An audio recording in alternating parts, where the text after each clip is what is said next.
দেশজুড়ে টিকাদান কর্মসূচি চালু থাকলেও কিছুতেই কমছে না হামে আক্রান্ত শিশু মৃত্যুর সংখ্যা। এমন পরিস্থিতিতে হামের এই দুর্যোগ কাটিয়ে ওঠার পর এর নেপথ্যে দায়ীদের বিরুদ্ধে তদন্ত করে ব্যবস্থা নেওয়া হবে বলে জানিয়েছেন স্বাস্থ্যমন্ত্রী সরদার মোহাম্মদ সাখাওয়াত হোসেন। এদিকে টিকা বঞ্চিত শিশুদের RCM অ্যাপের মাধ্যমে বিশেষ টিকাদান সেশনের ব্যবস্থা নিয়েছে স্বাস্থ্য অধিদপ্তর। বিস্তারিত রনি মজুমদারের রিপোর্টে।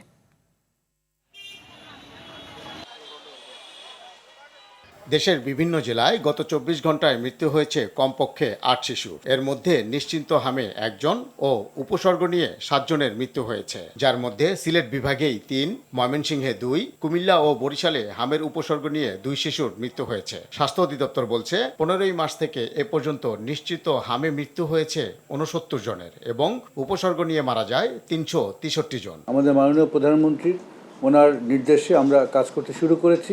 এদিকে হাম মোকাবেলায় ইতিমধ্যে প্রায় ১,৮০,০০,০০০ শিশুকে টিকা দেওয়া হয়েছে বলে জানিয়েছে স্বাস্থ্য অধিদপ্তর। সংস্থাটি জানায়, টিকা বঞ্চিত শিশুদের RCM অ্যাপ, মোবাইল টিম ও বিশেষ টিকাদান কর্মসূচির মাধ্যমে টিকা দেওয়া নিশ্চিত করা হবে। আমাদের যে টার্গেটেড শিশু ছিল ১,৮০,০০,০০০ শিশুকে টিকা আওতায় আনা, এটির লক্ষ্যমাত্রার অর্জনের আমরা একদম নিকটবর্তী অবস্থান করছি। যে শিশু এখনো টিকা পায়নি, এমনকি যারা নিয়মিত EPI-এর আওতায় ইতিপূর্বে 2 ডোজ পেয়েছে হামরুবেলাটি, তারাও যেন এই ক্যাম্পেইনের আওতায় টিকাটি গ্রহণ করে।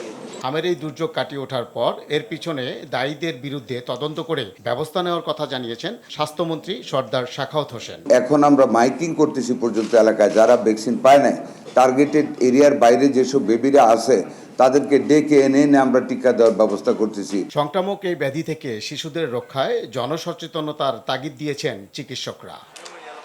রনি মজুমদার, আর টিভি, ঢাকা।